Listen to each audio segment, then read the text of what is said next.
पे इसकी पेंट पूरी गीली हो गई, यहाँ तक कि मूत बाहर निकल आया है। हाँ जी, क्या हाल है, जब तक तोड़ेंगे नहीं तब तक छोड़ेंगे नहीं, पहले ही बोल दिया था। ये लोग इतना डिप्रेशन में पहुंच गए हैं कि आज गाली गलौज पे उतर आए हैं। पूरा वीडियो मैंने देखा, इसमें बातें कम ज्यादा गाली ही दे रहा था ये। यहाँ तक की स्थिति इतनी बिगड़ गई है कि ये थंबनेल में भी अब गाली लिखना चालू कर दिया है।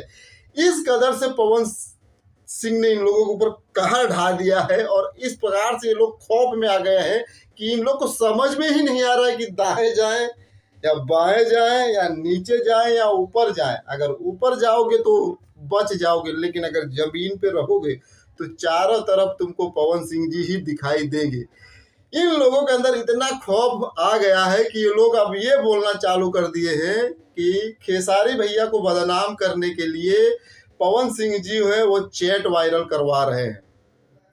जबकि मैंने उस चैट को देखा, वो किसी खुरापात का दिमाग है, क्योंकि पवन सिंह जी ने अभी इंटरव्यू में कुछ बोला था दारू के विषय में और उन्होंने पर्सनली व्यक्तिगत खेसारी भैया को व्हाट्सअप किया था, मैसेज किया था और उसी में जोड़ जाड़ के एक जन ने चैट वायरल कर दिया। अब किसकी खुरापात है वो तो कोई नहीं बता सकता, लेकिन मैंने चैट देखा तो उसमें साफ साफ दिख रहा था कि जो भेज रहा है उसका भी राइटिंग और जो रिसीव कर रहा है उसका भी राइटिंग, यानी पवन सिंह का और खेसारी भैया का दोनों का चैटिंग अगर देखा जाए तो सेम टू सेम मैच कर रहा है राइटिंग का।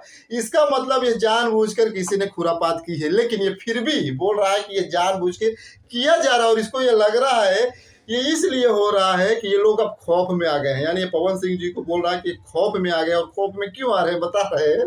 इनको ये लगता है कि अब जो है खेसारी भैया बंधन से मुक्त हो गए हैं ग्लोबल म्यूजिक जंक्शन कंपनी के साथ, जो विवाद चल रहा था। अब खेसारी भैया का बैक टू बैक गाना आएगा और इतना धमाल मचाएंगे देंगे कि पवन भैया जो है वो मार्केट से गायब हो जाएंगे, और इसलिए ये खौफ की वजह से पवन भैया ये सब करवा रहे हैं। अब मैं एक बात मुझे समझ में नहीं आ रहा है, खौफ साफ दिख रहा है इसके चेहरे पे, इसकी पेंट पूरी गीली हो गई, यहाँ तक कि मूत बाहर निकल आया है। सॉरी, थोड़ा सा डोज बनता है आप शब्द का, क्योंकि इतना ये बोल गया है तो उसमें एक डोज जरूरी होता है, इसलिए मैं बोल दे रहा हूँ।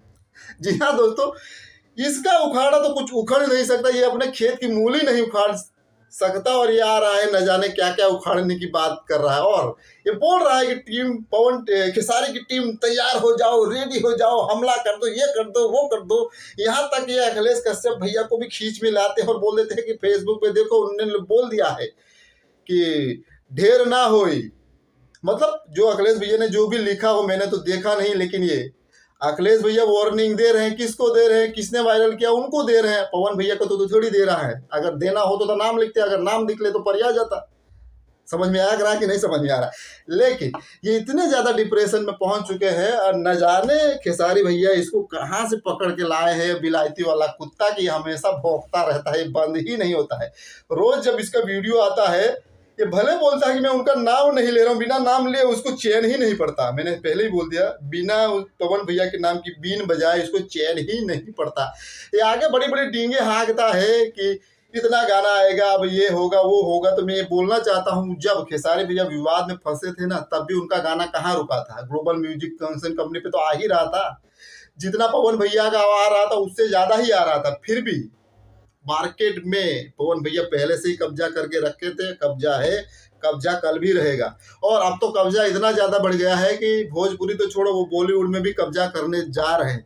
तो पेंट किसकी गीली हो रही है, खौफ किसके अंदर है, साफ साफ दिखाई दे रहा है। लेकिन वही हाल है, खिसियानी बिल्ली खंभा नोचे, और ये लोग बराबर का नोच रहे हैं, लेकिन खंभा नोच नहीं पाएंगे, क्योंकि जो खंभा है इतना दमदार खंभा है कि उसको उखाड़ पाना तो छोड़ो, उसको अगर देखने जाओगे तो आसमान पे भी नीचे गिरोगे, वो वहां तक पहुंच गया है। बाकी आज की वीडियो में मैं इतना ही बोलूंगा, कुछ याद नहीं आ रहा है कि और कुछ बोलूं, क्योंकि ज्यादा इसके अलावा शायद उसने कुछ और कुछ बोला होगा, इतना दिमाग में चढ़ नहीं रहा। लेकिन मैं यही कहना चाहता हूं कि उल्टी उतनी ही करनी चाहिए कि जितनी आप साफ कर सको, क्योंकि उल्टी जो होती है ना वो दूसरा कोई साफ नहीं करने आ सकता है।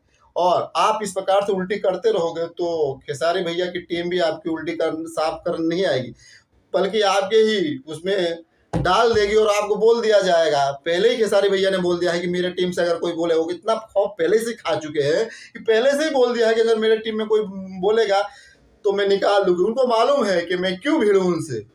और खेसारी भैया यहाँ भी बोल जाते हैं कि भले पवन भैया मेरे को सपोर्ट करे ना, मेरे कुछ उसमें आए या ना, लेकिन मैं जाऊंगा। इसका मतलब साफ साफ होता है कि खेसारी भैया को बहुत जरूरत है पवन सिंह की। जी हाँ दोस्तों, खेसारी भैया को बहुत सारा जरूरत है पवन सिंह जी का टीआरपी के लिए। मेन खेला यहाँ टीआरपी का, और इस समय टीआरपी कहीं ना कहीं पूरा जो इर्द गिर्द भोजपुरी इंडस्ट्री में घूम रहा है, पवन सिंह के अगल बगल ही घूम रहा है, वहीं चक्कर काट रहा है। कभी आगे जाता है, कभी पीछे पीछे, इधर उधर, कहीं भी घूम के उधर ही आ जाता है, अटक जाता है। तो ये तो माहौल और स्थिति है भोजपुरी इंडस्ट्री की। दुनिया गोल गोल घूम के कहाँ जाओगे, आओगे तो वही सरकार के पास ही आओगे। बाकी आज की वीडियो में इतना ही, समझदार होगे तो समझ गए होगे, इशारा ही काफी होगा। अगर ना समझ हो तो ना समझ के लिए तो फिर दुनिया बेगानी ही समझो। बाकी आज की वीडियो में इतना ही। चैनल को सब्सक्राइब कीजिए। मिलते हैं नेक्स्ट वीडियो में। टाटा बाय, सत श्री अकाल, जय हिंद।